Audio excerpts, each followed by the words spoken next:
বাংলার মহিলারা সুরক্ষিত নয় কেন? পুলিশ মন্ত্রী জবাব চাই, জবাব দাও। জবাব চাই, জবাব দাও। বাংলার মেয়েরা সুরক্ষিত নয় কেন? পুলিশ মন্ত্রী জবাব চাই, জবাব দাও। বাংলার ডাক্তাররা সুরক্ষিত নয় কেন? স্বাস্থ্যমন্ত্রী জবাব চাই, জবাব দাও। জবাব চাই, জবাব দাও। জবাব তোমায় দিতে হবে। জবাব তোমায় দিতে হবে। জবাব তোমায় দিতে হবে।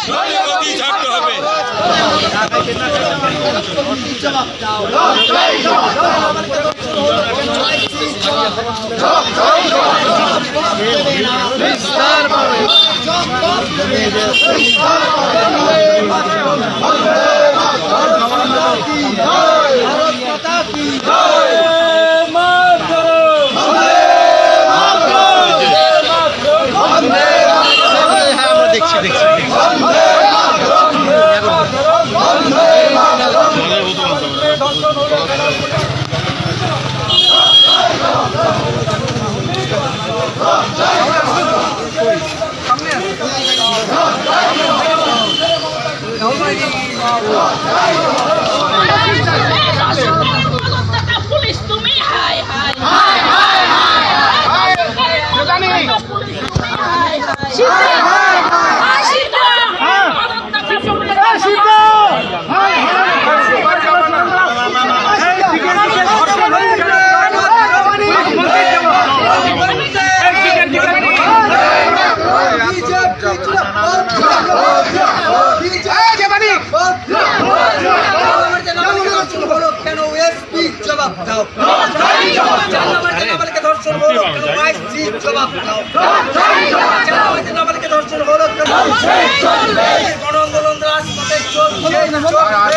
জানেন যে গতকালকে আমার কুচবিহার দক্ষিণ বিধানসভার চান্নামারি অঞ্চলের রাজপুর গ্রামে একটি 8 বছরের বাচ্চা মেয়ে নাবালিকা আর তাকে একটা 48 বছর বয়সের মানুষ সে ধর্ষণ করে এবং তার কিছুক্ষণের মধ্যেই যখন আমার কাছে খবর এসেছে সেই সঙ্গে সঙ্গে সেখানকার যারা মানুষ তারা সেই ধর্ষককে আইডেন্টিফাইও করে।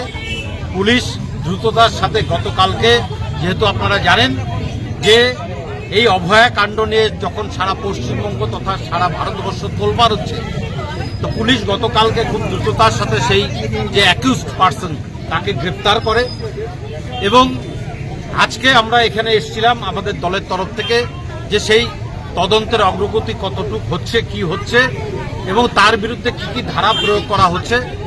তো মাননীয় আইসি সাহেব আমাদেরকে আশ্বস্ত করেছেন যে তার বিরুদ্ধে পস্কো আইনের যে যে ধারাগুলো আছে সমস্ত ধারা প্রয়োগ করা হবে এবং দ্রুততার সাথে তাকে কাস্টোডিয়াল ট্রায়াল যেটাকে বলা হয় তাকে ভেতরে রেখে ট্রায়াল করে যাতে 60 দিনের ভেতরে 60 ডেজের ভেতরে তার যে বিচার মহামান্য আদালতের কাছে তার বিচার তারা পেশ করবেন এবং মহামান্য আদালত যে ধরনের তাকে শাস্তি প্রদান করবেন আর সেই শাস্তি তাকে মাথা পেতে মেনে নিতে হবে। আমরাও তার কথায় আশ্বস্ত হয়ে আমাদের আজকের এই আন্দোলন এখানেই শেষ করছি, প্রত্যাহার